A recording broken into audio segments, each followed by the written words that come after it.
এই নির্বাচনের আগে যে একঝাঁক আইপিএস আইএএস অপসারণ জানিয়ে বারবার সরব হচ্ছেন মুখ্যমন্ত্রী, তার জল গড়ালো এবার আদালতে। রাজ্যের আইএএস আইপিএস বদলি নিয়ে কলকাতা হাইকোর্টের দৃষ্টি আকর্ষণ, হাইকোর্টের প্রধান বিচারপতির দৃষ্টি আকর্ষণ করেছেন কল্যাণ বন্দ্যোপাধ্যায়। মুখ্য নির্বাচন কমিশনার জ্ঞানেশ কুমারকে পার্টি করে এই মামলা দায়ের করা হয়েছে। রাজ্যের সঙ্গে কোনো আলোচনা ছাড়াই কেন বদল করা হয়েছে এই প্রশ্ন তুলে মামলা করা হয়েছে। আগামী সোমবার হাইকোর্টে এই মামলার শুনানি রয়েছে। Today, one PIL has been filed against the Election Commission. In that PIL, the challenge is that the way the Election Commission is transferring the IPS officer without any rhyme or reason, and also sending them to the different states, and also the top IAS officers, those are the principal secretary, etc. This is very arbitrarily it has been done. The officers who have been transferred, in the transfer order they have said that these persons will not be attached with any election, correct? Now if these officers are not attached with the election, then how these officers can be attached with the different states? These are contradictory statements are there. There is a elected government still there up to 6 May. You can't dislodge them. He is trying to dislodge the state government without imposing any emergency, without imposing precedent rule. In an indirect manner, he wants to take away all the power of the state government. This is unfair, unconstitutional, and obstructs the basic structure of the federalism. আজ সাংবাদিকদের মুখোমুখি হয়ে এই যে অফিসারদের পরিবর্তন করে দেওয়া হয়েছে, বদল করে দেওয়া হয়েছে, তা নিয়ে ফের সুর চড়িয়েছেন মমতা বন্দ্যোপাধ্যায়। তিনি বলছেন, নির্বাচনের সময় কিছু অফিসার পরিবর্তন হয়, তার সীমাবদ্ধতা আছে। রেশন বন্ধ হলে মানুষ আমাকে যেন দোষ না দেয়। খাদ্য দপ্তরের প্রিন্সিপাল সেক্রেটারিকে পর্যবেক্ষক হিসেবে নিয়ে গেছে। এই রাজ্যের সবাইকে নিয়ে চলে গেলে ভিন রাজ্যের লোকেরা কি বাংলাকে চেনে? বাংলার সংস্কৃতি, বুথ, ব্লক, সাব ডিভিশন, জেলা চেনে না, জানে না, তাহলে কে দেখবে? কোনো ঘটনা ঘটলে দায়ী থাকবে বিজেপি সরকার। কমিশন বিজেপির তোতা পাখি।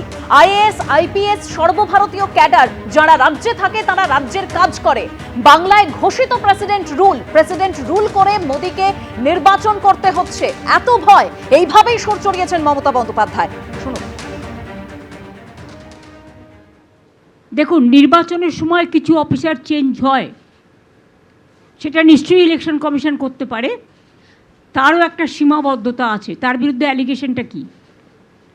2 হচ্ছে যারা ইলেকশন রিলেটেড কাজের সাথে যুক্ত আছে, তাদের কিছু কিছু ট্রান্সফার করা হয়। কিন্তু এবারে দেখছি মানুষ খাদ্য পাবে কোথার থেকে? রেশন বন্ধ হয়ে গেলে মানুষ যেন আমাকে দোষ না দেয়, কারণ আমি তো রেশনটা দিতে চাই। ফুড ডিপার্টমেন্টের প্রিন্সিপাল সেক্রেটারিকে নিয়ে গেছে অবজারভার করে। কখনো দেখেছেন? ডেভেলপমেন্ট ওয়ার্ক চালায়, এরা কিন্তু ইলেকশন করে না। এরা গভর্নমেন্টের এক একটা কি অফিসার। পঞ্চায়েত ডিপার্টমেন্টের অফিসারকে বলছে অবজারভার হয়ে যেতে।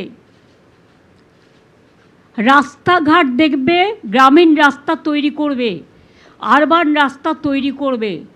ঝড় জলে রাস্তা ভেঙে গেলে, ব্রিজ ভেঙে গেলে, দুর্যোগ হলে, ডিজাস্টার হলে পিডব্লিউডির প্রিন্সিপাল সেক্রেটারি একটা বড় ভূমিকা থাকে। তাকেও অবজারভার করে নিয়ে চলে যাওয়া হয়েছে। এরপরে যদি কোনো ঘটনা ঘটে এর জন্য দায়ী থাকবে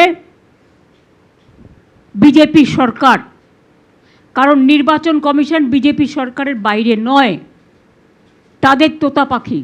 আমাদের বাংলার সব অফিসার যারা বেঙ্গল ক্যাডারের, আইপিএস হোক আইএস হোক, মনে রাখবেন যখন তারা দায়িত্ব নেয় তখন তাদের দায়বদ্ধতা থাকে, তারা এক একটা রাজ্যের ক্যাডার হয়। কিন্তু আজকে আপনারা বলুন তো, সব বাংলার অফিসারদের যদি তুলে নিয়ে যাওয়া হয়, বাংলার মানুষকে দেখবে কে? আমাদের তো যেহেতু ইলেকশন, এখানে তো অঘোষিত না, ঘোষিত প্রেসিডেন্ট রুল করে দিয়েছে। লজ্জা লজ্জা লজ্জা!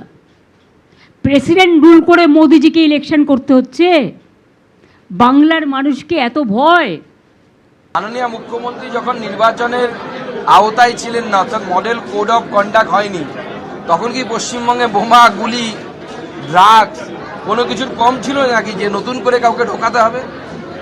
সব জায়গায় মাসে 2 মাস অন্তর পর পর, 1 মাস অন্তর পর পর অ্যামোনিয়াম নাইট্রেট থেকে শুরু করে জিলাটিন স্টিক থেকে শুরু করে বীরভূম জেলাতে, কলকাতায় অ্যামোনিয়াম নাইট্রেট ধরা পড়েছে।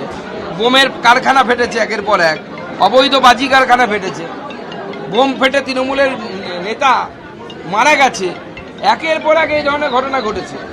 এনআইএ তদন্ত চলছে। তারপরে মুখ্যমন্ত্রী কোন নির্লজ্জতার সাথে এই ধরনের কথা বলেন। বাংলার মানুষ দেখছেন যে মুখ্যমন্ত্রী কেমন যেন খ্যাপারে টাইপের হয়ে যাচ্ছে। যত নির্বাচন এগিয়ে আসছে ওই আমাদের পাড়ার খেপি পিসিমার কিছু থাকে আর কি, তাকে একটা কেউ ছোট কথা বললে ঢিল তুলে মারতে যায়। মুখ্যমন্ত্রীর অবস্থান সেই দিকে চলে যাচ্ছে এখন। সকাল সকাল আরজিকর মেডিকেল কলেজ হাসপাতালে মর্মান্তিক ঘটনা। ছেলের হাত ভেঙে গিয়েছে, অস্ত্রোপচার করানোর জন্য মা বাবা তারা নিয়ে গিয়েছিলেন আরজিকর মেডিকেল কলেজে। 2 নম্বর লিফটে তারা উঠেছিলেন, কিন্তু লিফট আচমকাই ওপরে যাওয়ার বদলে নিচে চলে আসে এবং আটকে যায়। সেখানেই আটকে পড়েন মা বাবার সহ ছেলে, এবং এই ঘটনার পরেই তারা সাহায্যের জন্য চিৎকার করতে থাকেন, কিন্তু কেউ তাদের সাহায্য করেনি। ভয়ঙ্কর একটা পরিস্থিতি তৈরি হয়। 1 ঘন্টারও বেশি আটকে থাকেন তারা। এরপরে অরূপ বন্দ্যোপাধ্যায় নামে দমদমের বাসিন্দা 40 বছরের ওই ব্যক্তির মৃত্যু হয় লিফটের মধ্যে। They could have saved my son. They have not done it. यहाँ पे जो MSP के साथ रूम में वेट कर लीजिए, मैं आकर के आपसे बात I'm making a complaint yes, to definitely them आपका complaint and a register. complaint. They should be behind the bar and I'll tell you. Yes, आप अपने कंप्लीट अपना register कराइए। I have requested. They could have saved my son. They have not done it. यहाँ पे जो MSP के साथ room में वेट कर लीजिए, मैं आकर के आपसे बात I'm making a complaint yes, to definitely them आपका complaint and a register. complaint. They should be behind the bar and I'll tell you. মৃতের বাবার অভিযোগ শুনছেন। তিনি অভিযোগ দায়ের করতে এসেছেন, পুলিশের সঙ্গে কথা বলেছেন। ভেঙে পড়েছে মৃতের পরিবার। কি বলেছেন মৃতের বাবা দেখুন। ওরা উঠিতে গিয়ে লিফটে উঠেছে, ওখানে কোনো লিফটম্যান নেই। সিকিউরিটি যে প্রাইভেট সিকিউরিটি লোক দাঁড়িয়ে ছিল, ক্যালকাটা পুলিশের হোমগার্ড পুলিশ দাঁড়িয়ে ছিল, বডি আটকে গেছে, এবার লিফটম্যান নেই। আমি বললাম আপনারা ইমিডিয়েট এইটা খোলার ব্যবস্থা করুন। ওরা বলছে পিডব্লিউডির কাছে চাবি। কেউ বলছে দাঁড়ান তো, আপনি আমাকে ধমকাচ্ছে এরা সিকিউরিটি স্টাফ এই সব আর যারা এখানকার স্টাফ অ্যান্ড প্লাস সিকিউরিটি আমাকে বলছে আপনি চুপ করুন। আমি বলে ওর বাবা ছেলে মরে যাচ্ছে আর আপনি এখানে বলছেন আপনি খুলবেন কিনা। আপনি বাবার এদের পুলিশকে বললাম ফায়ার ব্রিগেডে টেলিফোন করুন, ওরা এসে ভেঙে দিতে পারে। আপনার জানা আছে ডাকলে এই হতো। ওরা কিচ্ছু করলো না। পরে 2 ঘন্টা বাদে একটা হাতুড়ি নিয়েছে, আমার ছেলে আমার নাতিটাকে নিয়ে ছুঁড়ে ফেলে দিয়েছে। ওকে কীভাবে ভেতরে আমাদের ঢুকতে দেয়নি তো। ওখানে গিয়ে দেখুন লক অ্যান্ড কি করা আছে। এটা যদি ভেঙে দিত তাহলে কিন্তু কোনো অসুবিধা হতো না। কিচ্ছু তো বলেনি যে কি ওখানকার প্রবলেম কি, সেটা ওরা নিজেরা ভালো করে জানে, ওরাই খুলতে পারে। কিচ্ছু করলো না। এবিপি আনন্দ এগিয়ে থাকে, এগিয়ে রাখে।